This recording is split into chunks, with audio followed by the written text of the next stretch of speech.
तिनका तिनका जोड़कर आशियाँ बना लिया, तिनका तिनका जोड़कर आशियाँ बना लिया।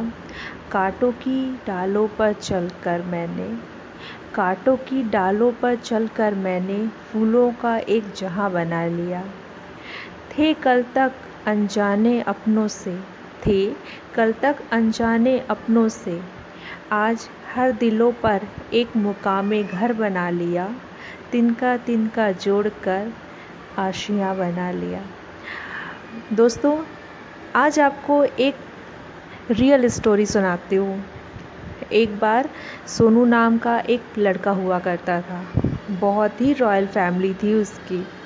उसके घर में किसी बात की कोई कमी नहीं थी। घर में हर सुख सुविधाएं थी सोनू के पास। सोनू भी एक बेहद समझदार युवक था। उसने काफ़ी अच्छी एजुकेशन भी कर रखी थी। लेकिन जैसा कि हर युवाओं में एक जुनून होता है अपना अलग काम करने का, अपने पिता से एक अलग नाम बनाने का, ताकि दुनिया उसे उसके खुद के नाम से जाने, ना कि उसके पिता के नाम से जाने। सोनू का भी बस एक यही सपना था। परंतु निरंतर प्रयास करने के बावजूद भी सोनू को कोई अच्छी नौकरी नहीं मिल पा रही थी। इसी बीच सोनू की दोस्ती कुछ ऐसे लड़कों के साथ हो गई जो कि बुरी आदतों के शिकार थे। सोनू भी उनके साथ रहते रहते धीरे धीरे इन्हीं आदतों में फंसता चला गया। उसे पता भी नहीं चला कि कब वो इन बुरी आदतों का शिकार हो चुका है। उसकी इन आदतों के कारण सोनू के पिता बड़े दुखी थे।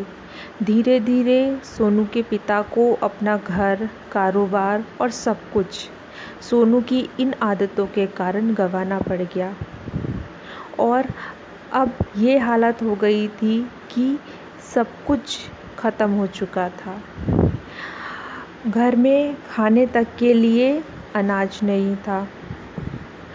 अब तो भाई बने दोस्त भी धीरे धीरे साथ छोड़ चुके थे। सोनू की माँ को घर चलाने के लिए आसपास के घरों में जाकर काम करना पड़ता था। ये सब देख के सोनू को बड़ा दुख हुआ। जिस माँ ने कभी अपने घर के बर्तन तक को हाथ नहीं लगाया था, उसे दूसरों के यहाँ जाके बर्तन धोना पड़ रहा है। ये सोनू के लिए बहुत ही शर्मनाक बात थी। उस दिन सोनू ने फैसला किया कि वो सब्जी बेचने का कार्य शुरू करेगा।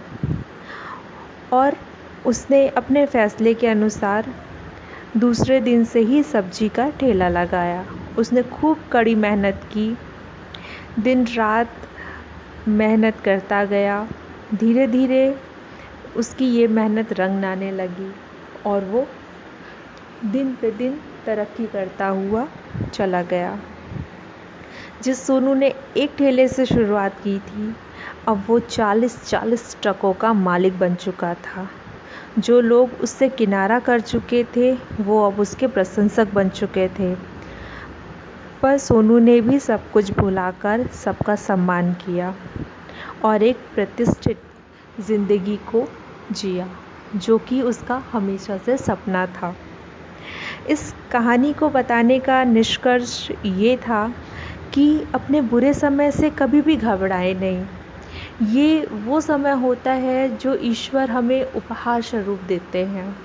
हमें ज़रूर लगता है कि हमें बहुत तकलीफ़ हो रही है, बहुत दुख हो रहे हैं, लेकिन ईश्वर हमें अपनी प्रतिभाओं को निखारने का एक मौका देते हैं।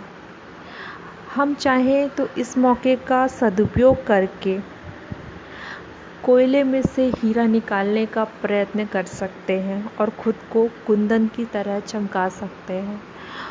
और चाहें तो ईश्वर के इस अनोखे गिफ्ट को हम ना समझकर सिर्फ अपने भाग्य को कोसते रह सकते हैं। फैसला पूरी तरह आप पर डिपेंड करता है। अगर आपको मेरी ये बातें अच्छी लगी हों तो प्लीज़ चैनल को सब्सक्राइब कीजिए, लाइक कीजिए और ज़्यादा से ज़्यादा शेयर कीजिए। साथ ही मुझे कमेंट्स बॉक्स में बताएं कि आपको मेरी ये बातें कैसी लगी। Thank you.